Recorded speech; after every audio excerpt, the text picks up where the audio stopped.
The Wind in the Willows by Kenneth Grahame. Chapter 7. The Piper at the Gates of Dawn. The willow wren was twittering his thin little song, hidden himself in the dark selvage of the river bank. Though it was past 10 o'clock at night, the sky still clung to and retained some lingering skirts of light from the departed day, and the sullen heats of the torrid afternoon broke up and rolled away at the dispersing touch of the cool fingers of the short midsummer night. Moor lay stretched on the bank, still panting from the stress of the fierce day that had been cloudless from dawn to late sunset, and waited for his friend to return. He had been on the river with some companions, leaving the water rat free to keep an engagement of long standing with the otter, and he had come back to find the house dark and deserted, and no sign of Rat, who was doubtless keeping it up late with his old comrade. It was still too hot to think of staying indoors, so he lay on some cool dock leaves and thought over the past day and its doings, and how very good they had all been. The rat's light footfall was presently heard approaching over parched grass. "Oh, the blessed coolness!" he said, and sat down, gazing thoughtfully into the river, silent and preoccupied. "You stayed to supper, of course," said the Moor presently. "Simply had to," said the rat. "They wouldn't hear of my going before. You know how kind they always are, and they made things as jolly for me as ever they could, right up to the moment I left. But I felt a brute all the time, as it was clear to me they were very unhappy, though they tried to hide it. Mole, I'm afraid they're in trouble. Little Portly is missing again, and you know what a lot his father thinks of him, though he never says much about it." "What, the child?" said the Mole lightly. "Well, suppose he is, why worry about it? He's always straying off and getting lost, and turning up again. He's so adventurous, but no harm ever comes to him. Everybody hereabouts knows him and likes him, just as they do old Otter, and you may be sure some animal or other will come across him and bring him back again all right. Why, we found him ourselves miles from home, and quite self-possessed and cheerful." "Yes, but this time it's more serious," said the rat gravely. "He's been missing for some days now, and the otters have hunted everywhere, high and low, without finding the slightest trace. And they've asked every animal too, for miles around, and no one knows anything about him. Otter is evidently more anxious than he'll admit. I got out of him that young Portly hasn't learned to swim very well yet, and I can see he's thinking of the Ware. There's a lot of water coming down still, considering the time of year, and the place always has a fascination for the child. And then there are, well, traps and things, you know. Otter is not the fellow to be nervous about any son of his before it's time, and now he is nervous. When he came out to me, he said he wanted some air and talked about stretching his legs, but I could see it wasn't that. So I drew him out and pumped him and got it all out from him at last. He was going to spend the night watching by the ford. You know, the place where the old ford used to be, in bygone days before they built the bridge." "Yes, I know it well," said the Mole. "But why should Otter choose to watch there?" "Well, it seems that it was there he gave Portly his first swimming lesson," continued the rat, "from that shallow gravelly pit near the bank. And it was there he used to teach him fishing, and there young Portly caught his first fish, of which he was so very proud. The child loved the spot, and Otter thinks if he came wandering back from wherever he is, if he is anywhere by this time, the poor little chap, he might make for the ford he was so fond of, or if he came across it, he would remember it well, and stop there and play, perhaps. So Otter goes there every night and watches, on the chance, you know, just on the chance."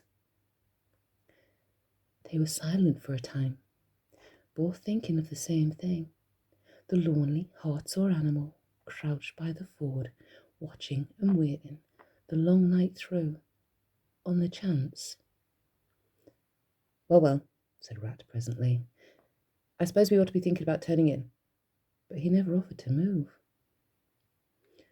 "Ratty," said the Mole, "I simply can't go and turn in and go to sleep and do nothing, even though there doesn't seem to be anything to be done. We'll get the boat out and paddle upstream. The moon will be up in an hour or so, and then we will search as well as we can. Anyhow, it will be better than going to bed and doing nothing." "Just what I was thinking myself," said the rat. "It's not the sort of night for bed anyhow, and daybreak is not so very far off. and then we may pick up some news of him from the early risers as we go along. So they got the boat out, and the rat took the sculls, paddling with caution. Out in midstream there was a clear, narrow track that faintly reflected the sky, but wherever shadows fell on the water from bank, bush, or tree, they were as solid to all appearance as the banks themselves, and the Moor had to steer with judgment accordingly. Dark and deserted as it was, the night was full of small noises, song and chatter and rustling, telling of the busy little population who were up and about, plying their trades and vocations through the night till sunshine could fall on them at last and send them off to their well-earned repose. The water's own noises, too, were more apparent than by day, its gurglings and cloops more unexpected and near at hand, and constantly they started at what seemed like a sudden clear call from an actual articulate voice. The line of the horizon was clear and hard against the sky, and in one particular quarter it showed black against the silvery climbing photophorescence that grew and grew and grew. At last, over the rim of the waiting earth, the moon lifted with slow majesty till it swung clear of the horizon and rode off free of moorings, and once more they began to see surfaces, meadows widespread, and quiet gardens, and the river itself from bank to bank, all softly disclosed, all washed clean of mystery and terror, all radiant again as by day, but with a difference that was tremendous. Their old haunts greeted them again in other raiment, as if they had slipped away and put on this pure new apparel and come quietly back, smiling as they shyly waited to see if they would be recognised again underneath it. Fastening their boat to a willow, the friends landed in this silent silver kingdom and patiently explored the hedges, the hollow trees, the runnels and their little culverts, the ditches and dry waterways. Embarking again and crossing over, they worked their way up the stream in this manner, while the moon, serene and detached in a cloudless sky, did what she could, though so far off, to help them in their quest, till her hour came and she sank earthwards reluctantly and left them. A mystery once more held field and river. Then a change began to slowly declare itself. The horizon became clearer. Field and tree came more into sight, and somehow with a different look. The mystery began to drop away from them. A bird piped suddenly and was still, and a light breeze sprang up and set the reeds and bulrushes rustling. Rat, who was in the stern of the boat, while Moll sculled, sat up suddenly and listened with a passionate intentness. Moll, who with gentle strokes was just keeping the boat moving while he scanned the banks with care, looked at him with curiosity. "It's gone," sighed the rat, sinking back in his seat again. "So beautiful and strange and new. Since it was to end so soon, I almost wish I'd never heard it, for it has roused a longing in me that is pain, and nothing seems worthwhile but just hear that sound once more and go on listening to it forever. No, there it is again," he cried, alert once more. Entranced, he was silent for a long space, spellbound. "Now it passes on, and I begin to lose it," he said presently. "Oh, Moll, the beauty of it, the merry bubble and joy, the thin, clear, happy call of the distant piping, such music I never dreamed of, and the call in it is stronger even than the music is sweet. Row on, Moll, row, for the music and the call must be for us." The Moor, greatly wondering, obeyed. "I hear nothing myself," he said, "but the wind playing in the reeds and rushes and osiers." The rat never answered, if indeed he heard. Rapt, transported, trembling, he was possessed in all his senses by this new divine thing that caught up his helpless soul and swung and dandled it, a powerless but happy infant, in a strong, sustaining grasp. In silence, Moll rowed steadily, and soon they came to a point where the river divided, a long backwater branching off to one side. With a slight movement of his head, Rat, who had long dropped the rudder lines, directed the rower to take the backwater. The creeping tide of light gained and gained, and now they could see the colour of the flowers that gemmed the water's edge. "Clearer and nearer still!" cried the rat joyously. "Now you must surely hear it. At last I see you do." Breathless and transfixed, the Moor stopped roaring as the liquid run of that glad piping broke on him like a wave, caught him up and possessed him utterly. He saw the tears on his comrade's cheeks and bowed his head and understood. For a space they hung there, brushed by the purple loosestrife that fringed the bank, then the clear, imperious summons that marched hand in hand with the intoxicating melody imposed its will on Moor, and mechanically he bent to his oars again. The light grew steadily stronger, but no birds sang as they were wont to do on the approach of dawn, and but for the heavenly music all was marvellously still. On either side of them, as they glided onwards, the rich meadow grass seemed that morning of a freshness and a greenness unsurpassable. Never had they noticed the roses so vivid, the willow herbs so riotous, the meadow sweet so odorous and pervading. Then the murmur of the approaching Ware began to hold the air, and they felt a consciousness that they were nearing the end, whatever it might be that surely awaited their expedition. A wide half-circle of foam and glinting lights and shining shoulders of green water, the great Ware closed the backwater from bank to bank, troubled all the quiet surface with twirling eddies and floating foam streaks, and deadened all other sounds with its solemn and soothing rumble. In midmost of the stream, embraced in the Ware's shimmering arm spread, a small island lay anchored, fringed close with willow and silver birch and alder. Reserved, shy, but full of significance, it hid whatever it might hold behind a veil, keeping it till the hour should come, and with the hour those who were called and chosen.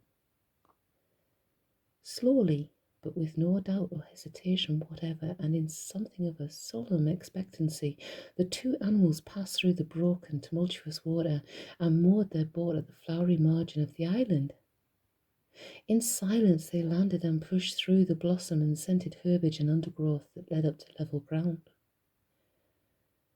They continued till they stood on a little lawn of a marvellous green, set round with nature's own orchard trees, crabapple, wild cherry and sloe. "This is the place of my song dream, the place that music played to me," whispered the rat, as if in a trance. "Here, in this holy place, here, if anywhere, surely we shall find him." Then suddenly the Moor felt a great awe fall upon him, an awe that turned his muscles to water, bowed his head and rooted his feet to the ground. It was no panic terror. Indeed, he felt wonderfully at peace and happy, but it was an awe that smote and held him, and without seeing, he knew it could only mean that some august presence was very, very near. With difficulty, he turned to look for his friend, and saw him at his side, cowed, stricken, and trembling violently. And still there was utter silence in the populous, bird-haunted branches round them, and still the light grew and grew. Perhaps he would never have dared to raise his eyes, but that, though the piping was now hushed, the call and the summons seemed still dominant and imperious. He might not refuse, were death himself waiting to strike him instantly, once he had looked with mortal eye on things rightly kept hidden. Trembling, he obeyed and raised his humble head, and then in that utter clearness of the imminent dawn, while nature, flushed with fullness of incredible colour, seemed to hold her breath for the event, he looked in the very eyes of the friend and helper, saw the backward sweep of the curved horns, gleaming in the growing daylight, saw the stern, hooked nose between the kindly eyes that were looking down on them humorously, while the bearded mouth broke into a half-smile at the corners, saw the rippling muscles on the arm that lay across the broad chest, the long, supple hands still holding the panpipes only just fallen away from the parted lips, saw the splendid curves of the shaggy limbs disposed in majestic ease on the sward, saw, last of all, nestling between his very hoofs, sleeping soundly in entire peace and contentment, the little, round, podgy, childish form of the baby otter. All this he saw, for one moment, breathless and intense, vivid on the morning sky, and still as he looked he lived, and still as he lived he wondered. "Ratty," he found breath to whisper, shaken. "Are you afraid?" "Afraid," murmured the rat, his eyes shining with unutterable love. "Afraid of him? Oh, never, never! And yet, oh, Mole, I am afraid." Then the two animals, crouching to the earth, bowed their heads and did worship. Sudden and magnificent, the sun's broad golden disk showed itself over the horizon facing them, and the first ray shooting across the level water meadows took the animals full in the eyes and dazzled them. When they were able to look once more, the vision had vanished, and the air was full of the carol of birds that hailed the dawn. As they stared blankly, in dumb misery deepening, as they slowly realized all they had seen and all they had lost, a capricious little breeze dancing up from the surface of the water tossed the aspens, shook the dewy roses, and blew lightly and caressingly in their faces, and with its soft touch came instant oblivion, for this is the last best gift that the kindly demigod is careful to bestow on those to whom he has revealed himself, in helping, the gift of forgetfulness, lest the awful remembrance should remain and grow, and overshadow mirth and pleasure, and the great haunting memory should spoil all the afterlives of little animals helped out of difficulties, in order that they should be happy and light-hearted as before. Moor rubbed his eyes and stared at Rat, who was looking about him in a puzzled sort of way. "I beg your pardon? What did you say, Ratty?" he asked. "I think I was only remarking," said Rat slowly, "that this was the right sort of place, and that here, if anywhere, we should find him. And look! Why, there he is, the little fellow!" And with a cry of delight, he ran towards the slumbering Portly. But Mole stood still a moment, held in thought, as one wakens suddenly from a beautiful dream, who struggles to recall it, and can recapture nothing but a dim sense of the beauty of it. The beauty, till that too fades away in its turn, and the dreamer bitterly accepts the hard, cold waking and all its penalties. So Mole, after struggling with his memory for a brief space, shook his head sadly and followed the rat. Portly woke up with a joyous squeak, and wriggled with pleasure at the sight of his father's friends, who had played with him so often these past years. In a moment, however, his face grew blank, and he fell to hunting round in a circle with a pleading whine. As a child that had fallen happily asleep in its nurse's arms and wakes to find itself alone and laid in a strange place, and searches corners and cupboards and runs from room to room, despair growing silently in its heart, even so Portly searched the island and searched, dogged and unwearying, till at last the black moment came for giving it up and sitting down and crying bitterly. The Mole ran quickly to comfort the little animal, but Rat, lingering, looked long and doubtfully at certain hoof marks deep in the sward. "Some great animal has been here," he murmured, slowly and thoughtfully, and stood musing, his mind strangely stirred. "Come along, Ratty," called the Mole. "Think of poor Otter waiting up there by the ford." Portly had soon been comforted by the promise of a treat, A jaunt on the river in Mr. Rat's real boat, and the two animals conducted him to the water's side, placed him securely between them in the bottom of the boat, and paddled off down the backwater. The sun was fully up by now, and hot on them. Birds sang lustily and without restraint, and flowers smiled and nodded from either bank, but somehow, so thought the animals, with less of a richness and blaze of colour than they seemed to remember seeing quite recently somewhere. They wondered where.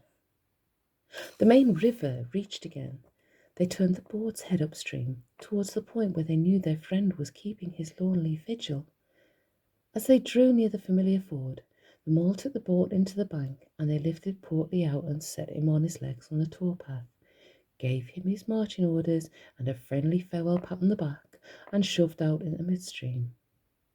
They watched the little animal as he waddled along the path contentedly and with importance, watched him till they saw his muzzle suddenly lift and his waddle break into a clumsy amble as he quickened his pace with shrill whines and wriggles of recognition.